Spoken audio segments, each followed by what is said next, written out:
Hello, Steeler Nation, and welcome to your Steeler Nation Vidcast, sponsored by Total Sports Enterprises, hosted by the Big Play Vidcast Network. I'm your host, g.Stryker, and the offense is finally improving, guys. I know we've been riding Canada pretty hard, but it's pretty tough to say the offense is starting to get it down, and that's starting on the offensive line. Offensive line is doing a heck of a job getting off of the ball now, attacking downfield, creating rushing lanes. So it doesn't matter if you're Najee Harris. It doesn't matter if you're Benny Snell. Hell, it doesn't even matter if you're McFadden and you haven't been on McFarland and you haven't been on the team for a year. It doesn't matter. This line is doing it and doing it right. We are live tonight, ladies and gentlemen. Let us know if you've got any questions, any comments. This is your show. I'm recording live from my RV in lovely Hammond, Louisiana. I'm at the Renaissance Fair where my brother works as a blacksmith for Fear Gall Blades.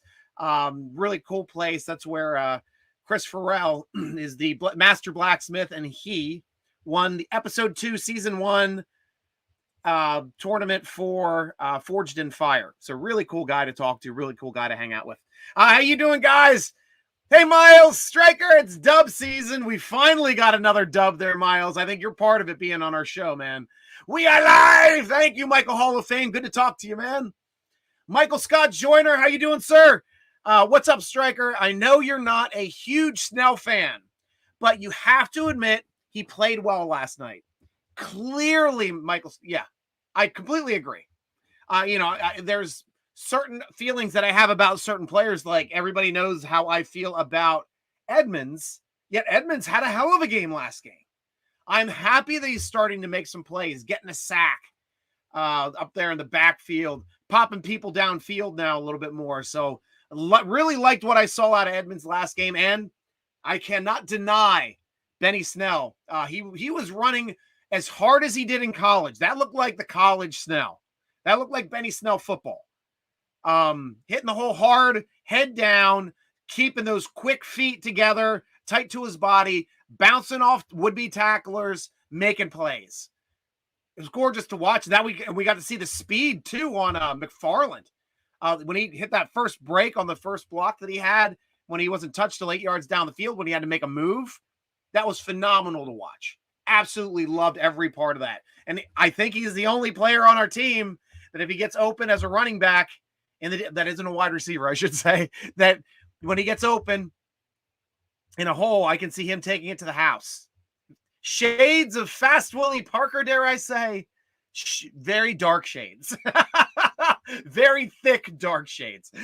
Miles Pressgraves, I'm sorry, Stryker, but the offense, yes, looks a little better, but it's still so bad. One of the Colts players yelled out, "It's the same plays," and got the next stop. Well, if it's the same plays, how could they stop him down at the end of the game when you got Kenny Pickett going down the field in the fourth quarter for his first fourth quarter touchdown? That was an absolute joy to see. But it comes down to where we're going to deliver that football in the passing game. Better blocking now on offense. I know the shovel passes and things, I don't know why they're not working. They're schemed well. It's like, who would expect us to throw to Gentry? Who would expect a shovel pass to D. Watt? I mean, it's like, this is the stuff that's supposed to catch the other side off guard. It's not. It's just not. It's not executing well. But did love what I saw out of Snell. I'm getting on a lot of tangents tonight, guys. I apologize. I've been having a good time over here. Jerry Johnson, welcome to the show. Hashtag Steeler Proud in Palm Harbor, Florida. Rub it in. Well, at least I'm just west of you over here, just north of Louisiana, right north of New Orleans. We're in Hammond. So we're getting some nice weather today. Going to be in the 80s tomorrow, I think. Miles, why does it seem like something is missing on the defense? Did DJ come back too early? I don't know what you're seeing. I'm not saying if you're even seeing this as a negative, but what I see with TJ Watt getting back in these next games, every single game TJ Watt has played in this season, every game he's played in, multiple turnovers, 2 or more turnovers every game TJ Watt plays in. That's a big thing, getting more pressure. Highsmith is starting to come back alive there, too, on the other side. Look, downright dominating in that fourth quarter, last couple of drives. Same thing with Watt looking much better off the line, the snap. This game was getting really quickly off the snap, and so was Highsmith. You're seeing a match. As soon as they snap that ball, both of them are basically stepping across the line. It's amazing how quick those guys get off the ball. But that is what is leading to more pressure on the quarterback, getting the ball out quicker, turning into turnovers. Even that fumble that got right back to him, he couldn't even fall straight down on it before the Worms could worm his way in there and get that turnover. I know I rooted for it. Always defensive plays. Claude Bishop, what up, Stryker? How about them Steelers? Oh, I tell you, Claude, I was thinking that I was feeling they were going to lose. That's the first time I've ever gone into a game feeling the Steelers were going to lose, had no chance of winning, and then actually winning. That I don't know why he chose this game for it to be. I'm always so optimistic usually, but I'm just like kind of like reserved in the fact that we're going to play well. Offense isn't going to look good. And I was pleasantly surprised last night. Offense looked fantastic. Moving, controlling the clock, 10 more minutes of possession. Probably 11, actually. Getting the scores on the board for drives. I know the turnovers, that deep turnover did not turn into a score, but it delayed them in being able to score and put a lot of points on the board or more points on the board. So that was a big factor as well. But happy for a win. I know you are too, Claude. Michael Hall, poor clock management by Matty Ice. Maybe a little brain freeze pun needed in the last minute of game. Guys, this is rare. Really rare to see that kind of mistake. Same thing happened over in the it was this game. Yes, this because Saturday's the new coach. Saturday knows clock possession. I don't know what they were thinking, if they just weren't paying attention to the time on the clock. But if Mike Tomlin did this with clock possession, how do you think this city and fanhood and nation would react to Tomlin holding on to a timeout he should have called when he had 3 for a full minute, which he's never done, and then not calling it again after the second down run, which he's never done? These are the things that Tomlin, I think, gets a little bit too much harshness put onto him, especially when his quarterback throughout his entire career so far up until this year is one of the single greatest comeback quarterbacks of all time. That's not luck to come back that many times. It's great clock management. It's a big part of it. Great clock management. Jerry Johnson, Steelers playing like a team. Love it. Me too, Jerry. Oh, especially, I don't know if you noticed too, but on that big play down the sideline to Pickens, Cam Hayward jumped off the bench all fired. I was like, this is what we need, guys. This is how you pump up the defense. We want to be there. We want to feed off each other's energy because that is what makes us great. And they're starting to do that a little bit now. It's fun to watch. Michael Hall of Fame. Hope Najee is okay. Left the game with abdominal injury. Only time will tell. Yes, I did make note of that too to talk about. He was the only injury of note that came up. There's some bumps and bruises, I guess, with Spillane and Jack. Or not Spillane. Jack and drawing a blank. But those guys should be good. Should be okay to at least to practice sometime this week. We'll have to say. But don't know the severity yet. We're gonna have to look at practice, but at least we've got nice looking running out of Snell, capable running as well, and downfield threat out of McFarland. I'm not upset even when we get Warren back, even if Najee can come back into the mix. This team has been over 100 yards rushing in 3 straight games. Think about that, guys. The entire season, we're watching this team not be able to move the football at all on the ground. At all. Frustrating as hell to watch as a Steeler fan, and you all know it. But this past games, since the bye week, on fire. Near 200 yards in that first one, over 100 against Cincinnati, and then 170 last night against Indy, who is a great run defense team. I wasn't expecting to get this kind of yardage out of a great run defense team at that point, had a better run defense than we did. Top 5. But Steelers are starting to execute so much better on offense that it's opening up these running lanes, allowing all of our running backs to feast. Miles, I'm not going to say negative, but I still looks like he's coming off an injury. I know Tomlin said he was being evaluated. Yeah, we'll have to wait till practice. And I know I'm early in the week. Sometimes Wednesday usually is when practices start. So we'll talk about that on the podcast, obviously. Claude, TJ was constantly double teamed. Yep. And that left Highsmith able to start making the plays down the stretch for him. And that's what we need. TJ taking up blockers. Other guys making plays. Work to perfection. Miles, press grades back again.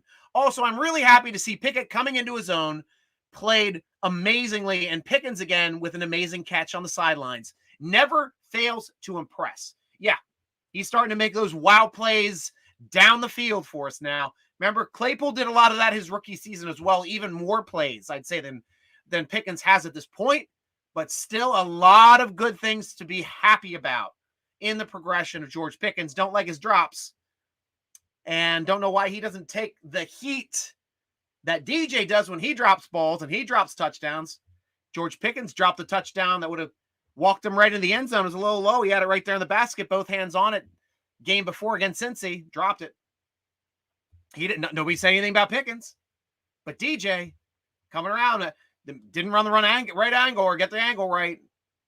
Didn't get the touchdown. We hate DJ. We don't hate Pickens. I don't know. It's a recency bias, obviously, but DJ's a hell of a lot better than we all think. Ian, hey, Stryker. Nice win last night. Kenny was throwing some good passes around. Great to see Kenny have one of his best games as a Steeler. And Ian, that's another point that I wanted to bring up on the show was now this is 3 straight games that Kenny has not thrown an interception or had a fumble. He has not turned the ball over, period. And that is a big diversion to his rate earlier. First game, he had 3 interceptions. Second game, he had 1. Then 0, then 3, then 1. He was averaging 2 interceptions a game. Essentially in the first 6 games he played. Last 3, 0 interceptions, 2 wins, 1 loss. Starting to improve. Seeing better protection, seeing better accuracy now again, where he had it early in the season. Starting to see that come back and get a little bit more confidence in this new Matt Canada offense. Michael Hall, Alexa, play Sweet Victory by David Isley and Bob Cluck. Woo! Sweet Victory indeed. Well said, Michael Hall. Well said. Miles, with our offensive line improving like this, I'm leaning a lot more toward a corner first round and a solid offensive lineman in the second round with the Bears pick, since it's technically a first. I don't disagree with that assessment, Miles. The offensive line is improving. We'll have to see how they end up by the end of the season if they're playing at Pro Bowl levels. Right now, they haven't hit that yet.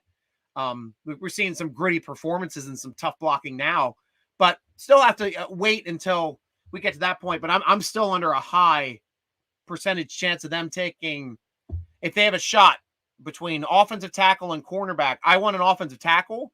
But if a shutdown corner is there, you take them. I'm with you, Miles. That's a great point, because that's the only thing this defense is missing.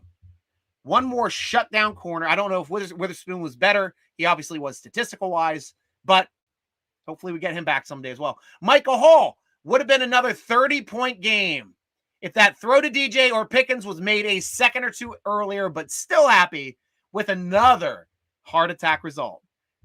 Take those pills. Eat that bran.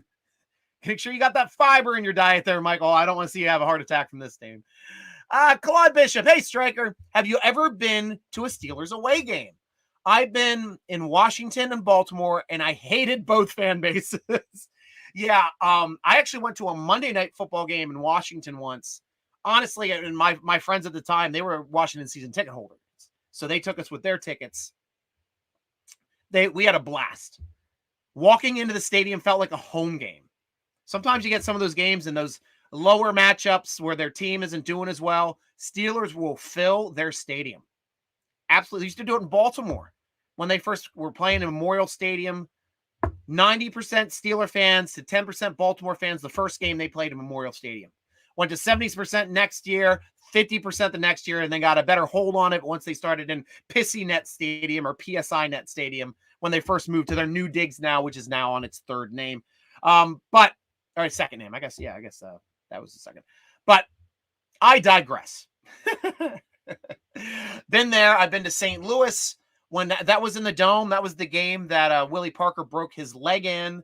I was at the Super Bowl against Green Bay in Arlington, Texas. So I got to see that beautiful stadium. My Lord, it's unreal how big it feels, especially compared to like the Louisiana Superdome. Like it's way bigger.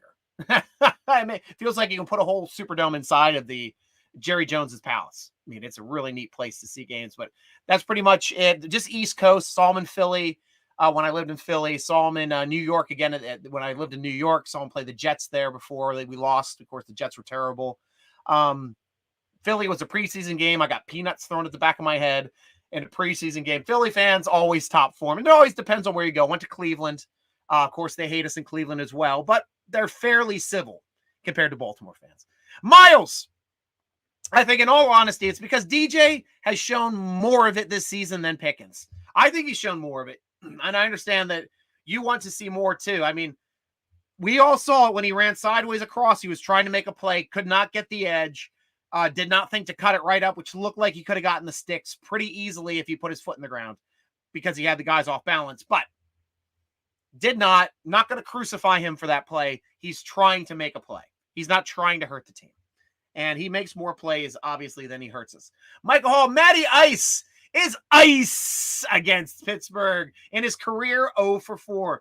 Great noggin there, Michael Hall. Yeah, I saw that when they threw that up on the screen. It's like, well, Matty Ice has never beaten the Steelers, and he's never beaten the Patriots. And I'm like, ooh, that one's still got a sting. That 35-point victory or whatever lead that they had in the Super Bowl and blew it. when the Arizona Cardinals hit the iceberg, capsized and had the first overtime game, biggest comeback in Super Bowl history. I hated seeing every second of it because I hate Tom Brady, but funny to see that other team, the New England Patriots, being paired with the Steelers and how much ire that will cause him as well every time he thinks back fondly on that Super Bowl game. I agree. Oh, I'm on the last one. Under Tomlin. This is a good stat too, Michael Hall. I'm glad you got this one up for us. We are 19-3 on Monday Night Football. It's safe to say we play all 17 games here from All Out on Mondays. I'm joking, of course. Yes. I'm like, can't we have Super Bowl Sunday move to Monday? Personally, it should be on Saturday. I want Super Bowl Sunday to be on Saturday. They already have a week off. I want a day off. I need a day off to recover after Super Bowl every time because it always runs long. I'm always expecting to go to bed around 10-ish. It ends up being like midnight. Damn Super Bowl, all their commercials, eking extra seconds out of it. Hey, moneymaker. Ian White, I would like to see Kenny use his legs more so he does not get sacked. I thought he used his legs fairly intelligently last week, Ian, especially getting to the edge, creating some time, either throwing it away or making a play where only a receiver can get to it, especially on that 2-point conversion against George or with George Pickens right there in the back of the corner of the end zone. That was a gorgeous play of extending the play with his legs, hitting his receiver down the field and making a play. That's what I want to see the most out of him. But I was glad that he was able to get downfield, pick up some yardage. I think he ran a sneak too. Didn't he run one sneak? I don't know if I'm remembering that incorrectly from watching the Eagles game as well, but it's starting to blend together a little bit. But at least we're willing to run the quarterback sneak now. Miles, any news on Jackson? I feel like he got added to the team, then fizzled to irrelevancy. Problem with Jackson was the day after we signed him, he went on IR. So he's currently on IR with that backs issue, getting that worked out. Hopefully we'll be able to return and then hopefully return to some playing. But it looked like the Steelers were just kind of taking a flyer on a guy that they can kind of keep around their system, show him how they do things, offer him a marginal contract next year to stay with them, maybe multi-year, getting him on the cheap to see if he can progress into something more. And I'm fine with that. But right now he's on IR for another 3 games, and we have to wait until that designation is off before we can see what kind of player he is in the black and gold. Michael Hall, first half, play well. Second half, Indy returned kickoff for 89 yards, sparked the Indy offense. Rest of the third quarter, we looked lethargic. Fourth quarter, woke up once again with smelling salts and took care of the rest. Yes, we did. Absolutely did. And that's how you have to execute. Honestly, Michael Hall, got to execute in those situations, but I like how you mentioned the coverage teams. Something else I wanted to touch base a little bit about, and how despicable the coverage teams were in that game. I was expecting a lot more out of it, but we have to realize something, guys. Our coverage teams are missing Boykin. Miles Boykin has not been playing. He's been hurt. He's been inactive on game days with his abdominal. That's been a big domino effect on the coverage team. So bad, in fact, that our stellar kicker, give it up for Wright. He's doing the right things right now. Stellar with all of his long field goals, even caroming it in. Left goal post, nothing but 3. Boom. Tink in. Money. Loved it. But Wright also has 2 tackles in 2 games. That's not something we want to see out of our kickers. Hey, I'm glad you're aggressive. I'm glad you like to get down there and make some plays right, but we cannot have you get hurt like Swisham and be lost for the season, the Swisham season, before going through 3 kickers to find the one that we ultimately would sign with forevers and evers. That was a tough time. But we don't want you to make as many tackles as you have obviously been making. Next one, Miles. With the win last night, the Steelers now hold the 12th overall pick. And it really hurts to see all those fans wanting to rank for a pick, root for a pick rather than a win. Yeah. I mean, honestly, I'm always rooting for wins. That's the only way I register. But if we lose, it's going to hurt a little less this year because it gives us a better pick. And this league is bad. AFC already, it looks like the whole East is going to have a better record than the Steelers. It looks like Steelers might end up finishing last in this division if they can't find a way to beat Cleveland, who now is going to be returning their special quarterback, Mr. Hopkins, Mr. No Means No Hopkins. Going to be interesting to see how the crowds react to him, especially his home crowd. If he's going to get a full-on cheer, like 24 under the rug don't mean nothing. But Ben's too, my gosh! Rapist. Ben Rapist Burger. That's all we heard. No, he was not. But the double dozen, Deshaun double dozen Watson gets no ire from those fans. I'm just really interested to see how the crowds are going to react. I think the away crowds are going to be a little harsher. Oh no, I lost my feed. I'm back. Sorry about that, guys. Looks like I'm having some low feed issues, but might have to end the show a little early because of it. If you guys have been noticing as well, I apologize. Claude, do you think the Steelers can run the table in the regular season? Yeah. If they start playing efficiently on offense, not turning the ball over, and playing better on defense, getting sustained pressure, stopping the run, getting turnovers, there shouldn't be a game this team can lose. In all honesty. Might happen. Might actually happen. And kudos to that interception, too. By good old Pierre, the Frenchman. Oh, James Pierre coming in the clutch, leaving his man to make a play on the football. And that's what we don't see a lot on this football team. Leaving your assigned player to make a play on the football because you know it's coming and you know it's in the air. And he made the play, and he intercepted in a beautiful athletic interception. So I was all for that. Keep it up, always. And guys, it's time for me to talk about our special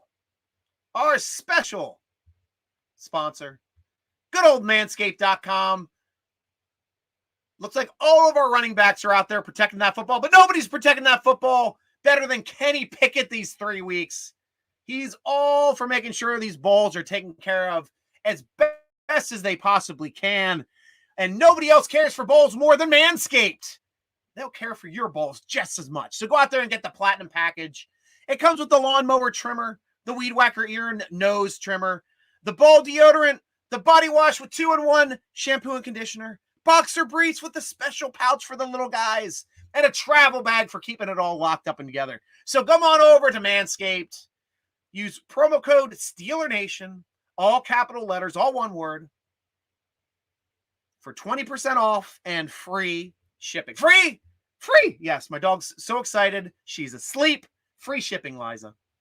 Manscaped.com. Come on over to watch them protect your balls, as well as Kenny Pickett has been doing it for the Steelers these last 3 weeks.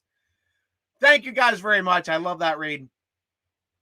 Going back to you, Claude. I agree, 10-7, and they won't finish last with that record. Yeah, all bets are off because these teams that have good records too are going to start playing each other. They haven't played each other a whole lot. They've been beaten up on a lot of other divisions. Now we're going to start see how they do when they start matching up against each other. That's going to start knocking off wins from one team or the other. So that could really start making us that the Steelers still have to make up some good ground, and they made up a little ground this week anyway with their big win against Indy, which essentially makes it so they're still not mathematically eliminated from the playoffs yet. Still have a chance for a good old Tomlin to also have if we win out, that means he'd have a winning season again. I don't know how much we're into that or how much we like it or how much we don't like it, but it's phenomenal. I've never seen any coach, and never has the NFL seen any coach come in off the board. You can't say it's cowards players after 2 years, guys. Maybe 4 or 5 years, but he's been doing it for another 10 years after it, 12 years after it. Been here a long, long time. So he can do it. 14, 15, 16 years, 15 years, 15th year. Yeah, I can do it. 16th season, though, right? Yeah, 16th season. He's amazing in that respect. Ian White. If we have more games like that, Stryker, we can have a good season. You're right, because I was surprised. I was knocked on my butt surprised on how well the Steelers played. I was expecting them to come in flat. I was expecting the offense not to be able to do much. I was pleasantly surprised to see the offense do an excellent job in run blocking, getting enough pass rush blocking for Kenny Pickett to finally make some plays down the field. So it's starting to come together a little bit here. This offense is starting to make some sense. Some. But that running game aspect of it is by far the most important that we've needed all year, because we have a new quarterback in the system no matter who we went with, except for Rudolph. But new quarterback in the system, had to control the time of possession, run the ball, and play great defense to win games. Case in point, Monday night, W in the books. That is the blueprint. That is what must be written.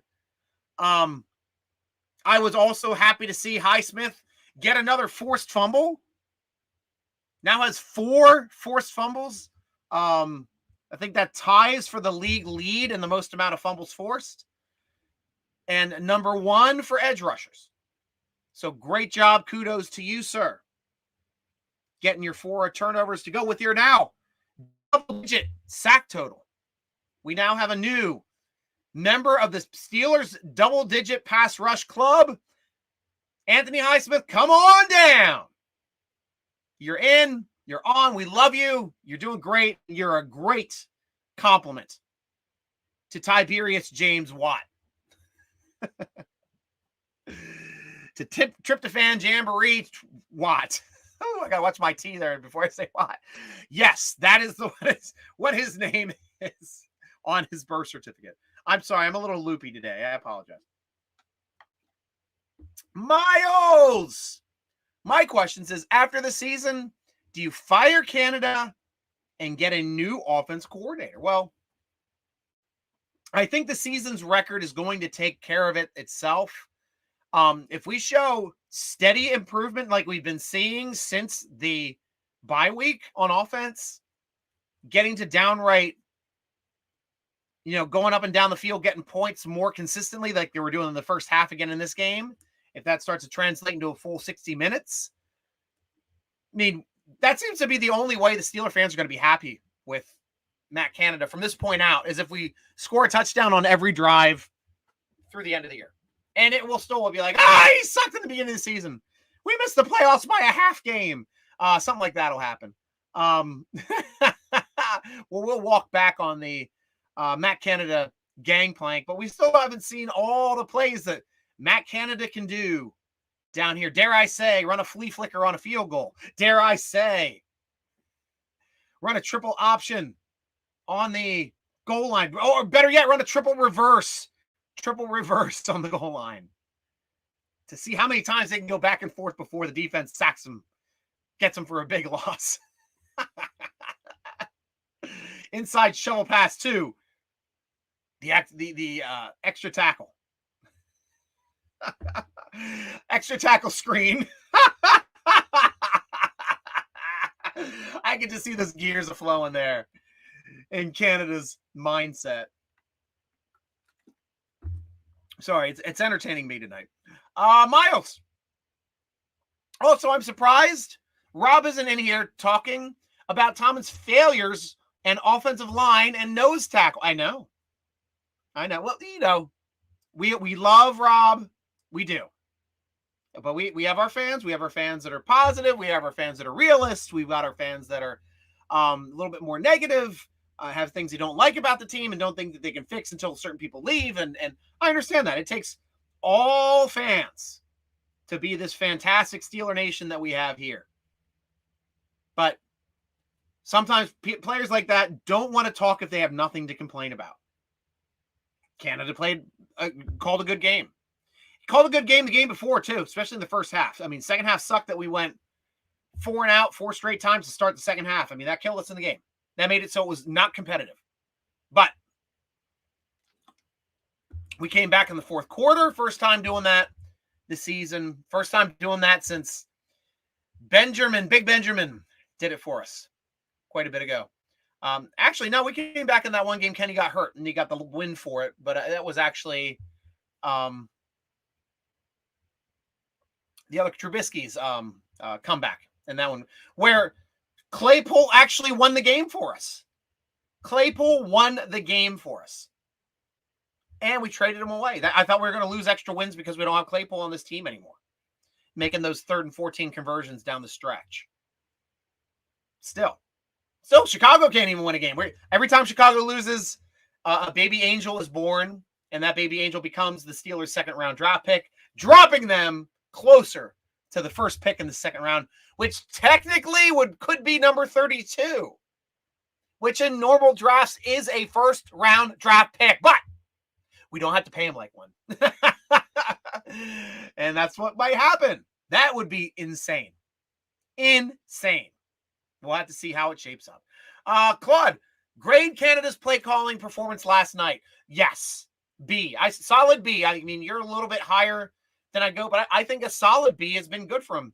Maybe the B+, I lean towards you a little bit better because of Pickett's ball control yet still starting to make some plays downfield, being more efficient, high completion percentage, and the offensive line having another stellar game post-break. This is starting to look like, so I'd say your B+ is accurate, but this is starting to look like if we can consistently run against every team, we are going to be in every game. We're going to control the clock more, especially against teams that have better offenses than we do. And we have to do that. That's part of the game of football. That's how Tennessee wins. Grind the clock. Their offense is going to be better than yours. Just be efficient, score on your drives, play great defense. And that's how Tennessee got the 1 seed last year. Got the damn 1 seed. That's how you do it, guys. Control the clock, run the ball, efficient passing plays, keep that clock running, great defense. You're going to win a hell of a lot more than you lose. Hell of a lot. Miles, all I want to see is more shots downfield. There's no reason why DJ shouldn't have been a touchdown this late in the season. Canada isn't targeting the strengths of our players. I agree.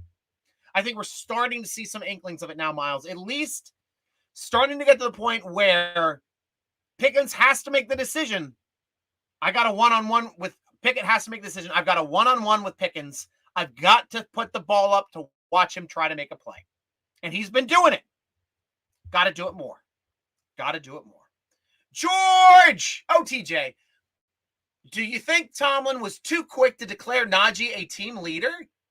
I did and do wait until they build a resume like all past Steelers. Well, I understand exactly what you're saying there, George. And there's a huge tradition in Pittsburgh for being a team leader. We just lost our offensive team leader in Ben Roethlisberger from the past 17 seasons. Our team leader was ripped from our team. I think it's definitely easy to see that Najee is a team leader in the respect that he's vocal in the locker room. He's an excellent character guy, leads by an example both on the field and in his personal life with all of his charities and things that he likes to do. He's already a leader off the field. Of course, he's a team leader on the field. Plus, the offense is supposed to revolve around him like it did last year. He made the Pro Bowl last year. He's starting to look like a Pro Bowl runner again. He's starting to look like old Najee again. Explosive, strong, making plays with that strong forearm, that strong hand punch down the field, jumping over people, spinning around people. He has it all. He's in everything back except that elite top speed, but he's a strong back. He is a stealer diving in the end zone for that touchdown. That's what we want to see. That's definitely what we want to see. And in the game before, having the highlight play of that game and of his career when he hurdled the Cincinnati Bengal player for a touchdown. The guy wants to. He's a Steeler, guys. He wants to score. He's doing whatever he can to get in that end zone, whatever he can to gain yardage. He's running downhill a little bit harder, which was we were asking him to do before the bye. He has done it now with a plum. He is a different back, and he is a team leader in my respect. But great point. Great question, George. Miles, Canada didn't even know DJ led the league in separation. When asked about it, he said, I didn't know about that. Well, that's the narrative of Steeler fans. We're going to want to look up press that makes Matt Canada look bad because it gets clicks. I understand. But he had a good game. That's just a slap in the face to him having a good game. Hey, do you know that your receiver's the best receiver in the league getting off the line of scrimmage, which I've been saying for 2 years? Duh, no, I didn't know that at all. What's a forward pass? That's how the conversation went, actually. I think that was the verbatim. But yeah, not a big deal. And he may be downplaying it. You've got to know that Deontay Johnson is an elite separator just from watching film. You don't have to know that he's the top in the league to see that he's elite when he puts his foot in the ground, gets players off balance and leaning before he makes his hard cuts. Love that stuff. Megan! Happy for the win, but it was the Colts. Just saying. Well, a team that had an extra win and tie over us before entering that game. So, we still have the better draft pick because they've got a tie that gives them slightly better, a half game better record against them. So they'd be drafting at 13. We're drafting to 12 now. We'd be in top 5, I believe, if we would have lost. Do you know that one, Miles? I know you gave me the stat for that other one for being 12th now, but I'd be interested to know where we would be if we lost. Would it be like top 3, top 5, somewhere around there? Ian, I think the offensive line is improving. Some will take them some time more to gel. Will they go offensive line or defensive line in the draft? I think offensive line is a bigger need on this team than defensive line. Still have Hayward under contract. Still have, I think Wormley was under contract too. I thought he signed a 2-year. We have those young players coming up underneath. Loudermilk blocking a field goal. Leal, who looked great in his rookie campaign, coming in. Or Okunjobi, who's still an option to come back. He might like Pittsburgh better than any other team in the NFC North. Or he might want to finish it out doing the quadrifecta and playing for the Ravens for a year or something. I don't know. I don't know what his motivations are, but offensive line, I think, is the bigger need for this draft. Ian, I know we mentioned earlier, I could see shutdown corner be taken. When you're drafting that high, you try to get the most elite player you can find. The best metrics on whatever player is there. And if it's supposed to be a quarterback, trade back a couple picks, try to bank future ones. Do it. Because if somebody's moving up to get a quarterback, they're probably going to have a shaky offense because they're a bad team to begin with and use their best pick on a quarterback who usually has to learn for a year. That leads to the next year being another high draft pick, which the Steelers could bank. And I'd be all for that. Absolutely all for that. Claude, who was your MVP from last night? Pickett or Benny Snell? I tell you the truth, I've got to give it to Kenny Pickett. Yeah, I thought you said Pickett, so it's good. Kenny Pickett by far. Another game perfectly managed, making the plays when he had to, calling the handoff option to Snell on that second and goal for the touchdown, or third and goal, second and goal. That was a big play, and that was a big play in his development, starting to be able to call some more audibles, do his own things, more comfortable in the system, do what he sees on the field at that time to give us the best chance of scoring. And he did it. He freaking did it. So Pickett, hands down MVP, but I'm very happy to see Snell play Benny Snell football that we all know he's capable of. Awesome to see it again in a regular season game. We saw it in some preseason games before where he was knocking the dust off and knocking people around the field. Did it last night. Loved every second of it. And kudos also to McFarland. I thought Mark McFarland played an excellent job in the short amount of snaps since he hasn't been running in actual practices. Like, he's been a practice squatter, but hasn't really had the touches that the other teams have had. Kenny Beamer, let's go! Good to hear from you, Kenny. I would have been sad if I got through a show without talking to you at least once. Thanks for picking me up. Go on. Magnan and the Colts were favored at home with the league's number 5 defense, right? With a better record than the Steelers. So that is a great one. And that's a great point too, Claude. Especially, that's why I was the most surprised about getting 170 yards on the ground against a top 5 defense. That was big. And they're great against the run. Great. That was our biggest test against the run this season. If we can run on the Colts, we can run on anybody. And that's what I'm hoping for. Magnum, is DJ a Steeler next year, Stryker? He's a 1-year deal. Now, he signed a 2-year extension, not a 1-year deal. I actually had to correct One Trick Filipponi today on his tweet saying $18 million. $18 million for a guy to run backwards and drop touchdowns? One Trick Filipponi, yes. And I had to correct him. He's 7.8 this year. Million this year on the cap. 13, I think, or 14 next year, 13 the year after. 3 years, all under 18.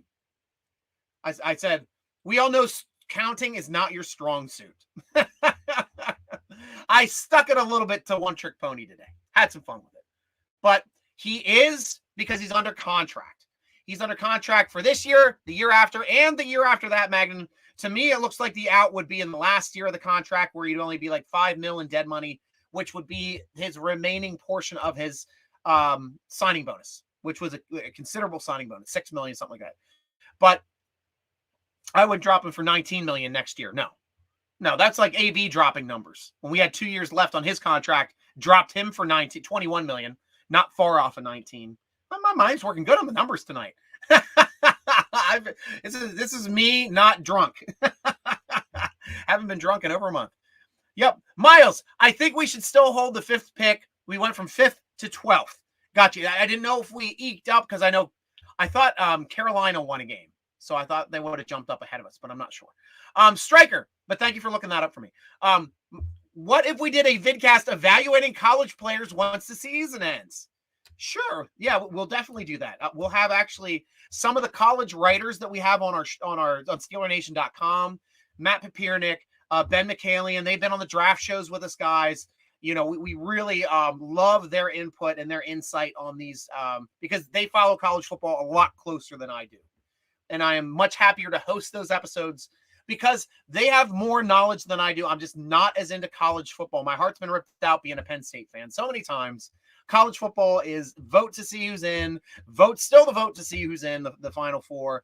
Not going to be a real playoffs till we get to at least that 12-game system, which is still less teams going to the playoffs of a 200-team conference than the pros, which now have 14. So That's what kills me. I don't think top teams should get a week off. I think it should be fair across the board. Get them better matchups. 16 should make it in. That's my thought on that. But yes, I'm all for it. Back to that. Thanks, Miles. Ian, yeah, Loudermilk had that block. He is doing well. Great to see him, especially in the limited amount of snaps that he's had this season, Ian, just because Leal jumped him in training camp. And that's something to say about Leal because Loudermilk looked good last year and still looked good in preseason. And now he's still looking good in his minimal amount of snaps. So that's why I'm high on guys like Loudermilk and Leal being passed the torch from these great players like Tuitt. Probably Hayward here in a bit. Miles, in preparation to the draft. Yes, definitely. Rick Giddens back on the show. Left tackle was priority number 1. This class is glittered with defensive backs in round 2. And if we're picking high in round 2, we're going to get a great one. We're going to get, hopefully it's a thicker draft than that Artie Burns draft. We have to take him after the Jackson Williams, the third that we have now on the roster. George, was Highsmith's D play of the game? I think so for sure. I can't counter against that. Great pressure, especially down the stretch. Getting another sack, getting double digits. Yeah, all for it. And the rain is starting to hit the RV in lovely Hammond, New Orleans. Miles, I saw that tweet. I was going to reply too. I was being like, damn. Yep, I didn't let him get away with it. I got my nicknames to these guys. You got One Trick Filipponi. You got Mark Manatee. I'm all over those guys. Ben! I know, right? Right. Nice to see Ben. Meant player. Yeah, we know. It's all good. Love Ben, a true GOAT. Yes. Yep. Love Ben. There's no two ways about it in our love for Ben being Steeler fans. Guys, that's pretty much it on the show. That was everything I had to talk about. If you have anything else you want to say, please get it in now. I'm going to go down through my readouts. Of course, last word always goes to Steeler Nation. So bring your thoughts, bring your comments. Let's close it strong today. Make sure you watch the podcast. It should be released Friday at noon. Or watch the video. If you're subscribed to our YouTube channel, youtube.com/SteelerNation, you get the alert. You can watch the podcast as I upload it live as a sneak preview. Sometimes I'll even take your questions, depending on how late the questions are over at SteelerNation.com, where I normally take the questions from the football forum. So go over there and join, because I've got the thread up now currently to be able to go on that one as well. Read our great Pittsburgh Steeler focused articles at SteelerNation.com. Tweet us at SteelerNation. Instagram us at SteelerNation.com. Follow the podcast on Twitter at _SN Podcast. Or follow your host, Steeler Nation Striker, on the gram, on the tweets, on the tickety talks. SN Striker, Steeler Nation Striker, spelled with a Y. Easy to find across all platforms. Going back to you guys. There we go. Ian White. Have a good night, Striker, and everyone. Here we go, Steelers. Here we go, Ian White. Thank you so much, guys. It's been a great show. If you've got nothing else going on, well, I'm going to be hanging out with Field Goal Blades in New Orleans area and Hammond. If you want to come by the tent on Saturday or Sunday, we'll be open. Come on by, say hi. We would love to see you. And Claude, great show as usual. Striker, thank you, Claude. Thanks for the chat, Striker. Anytime, Megan. Anytime. Always great to hear from you. Thanks for joining us yet again for the Steeler Nation Vidcast, sponsored by Total Sports Enterprises, part of the Big Play Podcast Network. I am your host, g.Stryker, with Miles, with Ian, with Claude, with Magnan, running along with you as always. Go